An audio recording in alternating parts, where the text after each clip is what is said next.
A question I get asked a lot, whether in person or in my YouTube comments, is what are the best settings for vlogging with an iPhone? So today, let's find out.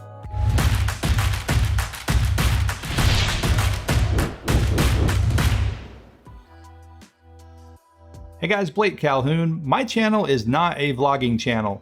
I tend to focus more on traditional filmmaking, video production, YouTube videos, that kind of thing. However, using your phone in those capacities is pretty similar, and so I do have suggested settings on what to do for vlogging. I know a lot of people, even that use traditional cameras, will often vlog with their iPhone because their other camera is a little bit too big or bulky to carry around with them, or they're trying to be more discreet in a certain location. So if you want to shoot stuff with your iPhone and then potentially match it in with your DSLR or your mirrorless camera, these settings should help. Or if you're an iPhone only shooter, that's great too. Alright, so the easiest and most obvious way to vlog with your phone is using the native camera app. And the nice thing about the native camera app is it's so easy to use. The settings I would use are as follows. I would shoot 4K 24 frames per second. You can shoot 30. You can shoot 60, but my personal opinion is 24 just looks the best. That is subjective, but if you want a more polished cinematic looking vlog, I would go with 24 frames per second. Now the next settings to look at are actually not in the app, they're in the general settings of the phone. Go to camera. What I suggest for vlogging is turn off record stereo sound.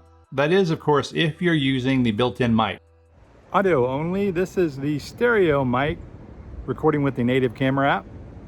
This is the stereo mic recorded with the native camera app. And this is not stereo. This is using mono. Mono audio recorded using the native iPhone app. Not stereo. This is the mono recording using the native iPhone app. For formats, I would just leave it on high efficiency. But that is subjective. If your computer is older, this records in H.265 and it may not handle the files. So in that case, you could do most compatible, which records in MPEG-4, H.264. The files are a little bit bigger, file size, but they'll more than likely play back better on your computer, depending on how you're editing. The quality either way is not necessarily affected though. And then here you can also set up what you want to do if you want to quickly record slow motion. I like 1080 120 frames per second. The 240 frames per second for me is just a little bit too slow. You can always change it back later, but my default is 120. And then my default 4K setting is 24p. And you could also shoot 1080 vlogs, 1080 HD vlogs if you want. I shoot everything in 4K today, but that again is a subjective call. Now we'll hop back into the app. So regarding the other app settings, they're pretty limited. Again, this is very simple. For shooting vlogs, I would personally shoot on the ultra wide lens and just hold the camera back towards yourself. It's such a wide lens, almost like a GoPro, that you will more than likely be framed up fine. The other option, of course, is the selfie camera.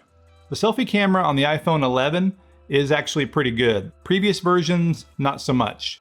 So if you want to shoot with the selfie camera, that's fine. You can actually shoot 4K now and you can shoot slow motion if you want. It's not as good as the back cameras, but it is much improved. The benefit to using the selfie camera is you can see what you're shooting. Now, other than that, shooting with the native app, you don't really have much control over the image. What you can do is push on the screen and lock it. So what that does, that locks the exposure, the focus, and the white balance. Typically speaking, that's the way you go for normal shooting. But for shooting a vlog, that doesn't really work because you're going to be changing your environment quite a bit. Your exposure will change. Your white balance may or may not change. And your focus in particular could change. Believe it or not, even on a smartphone, you can get soft focus or buzz your focus. So for shooting vlogs, even though I hesitate to say this, if you're going to use the native app, go ahead and just leave it in auto mode. As long as you don't change your environment too much in the middle of a shot, you will probably be okay. But this is one of the bigger reasons that I personally suggest using a third-party app, and the app of my choice is FiLMiC Pro. The first thing you want to do in FiLMiC Pro, kind of like with the native app, is you want to make sure you're in 4K 24p. I like to shoot in FiLMiC Extreme, that's the highest bitrate, And then you can decide whether you want to do HEVC, which is H.265, or stick with H.264. That's really up to you. Now, depending on the camera you're using, you want to choose your mic. And that is if you're using the onboard mic on the iPhone. So if you're using the front-facing camera, the selfie camera, you want to choose the front mic. If you're using the back camera, which is like the ultra-wide camera, which is what I have it on right now, you want to choose the back mic. And speaking of lenses, as mentioned with the native camera, I would either shoot with the ultra wide, that way you can shoot with a wide field of view and you don't have to worry about monitoring it. It will capture everything, kind of like a GoPro. Or you can use the selfie camera. The selfie camera has pluses and minuses. The image is not quite as good, not quite as wide, but you do get a monitor to see yourself as you're recording. You also want to keep image stabilization on, especially for vlogging. You get a wider shot without using image stabilization. It zooms in on the image, but it will be shaky. So you want to use image stabilization for sure. And then if you have the cinematographer kit using FiLMiC Pro, which allows you to shoot in different gamma color profiles, you can shoot in whatever you want. You can shoot in flat or you can shoot in log. But for vlogging, I would probably stick to natural. That way it would limit what you have to do in post-production as far as color grading and color correction. Really all you'll need to do is tweak the exposure here and there, the contrast, probably a little bit of white balance adjustment. And usually with vlogs, you're turning them around pretty quickly too. But it is nice to have these options. Now this next part is what really sets FiLMiC Pro apart from the competition, and in particular the native app. I like to go into what's called full auto mode.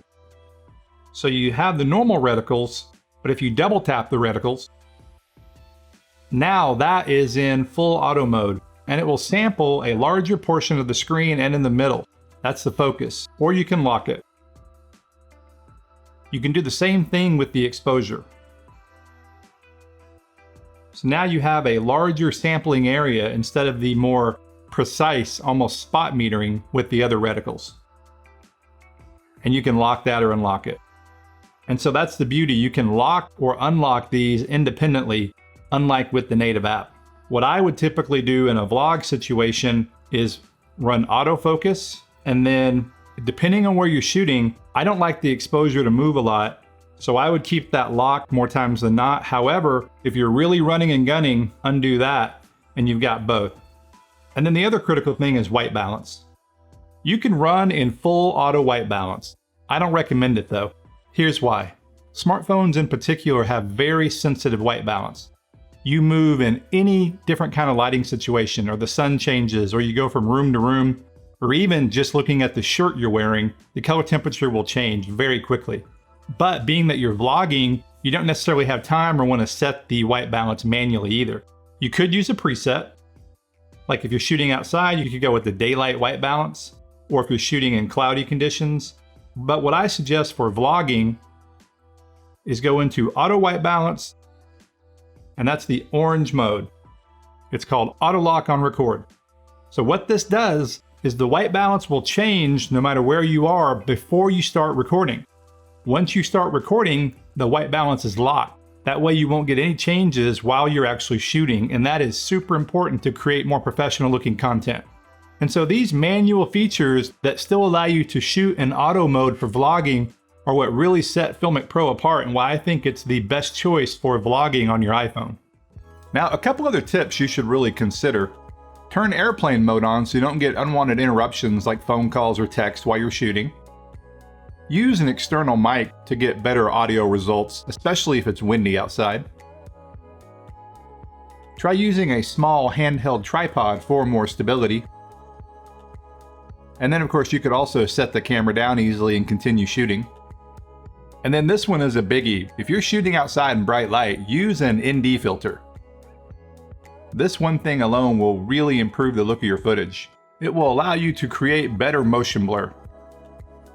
So regardless of which way you want to go with the native app or a third-party app like FiLMiC Pro, I really think it is amazing what you can do today with an iPhone, and especially the latest generation iPhone 11.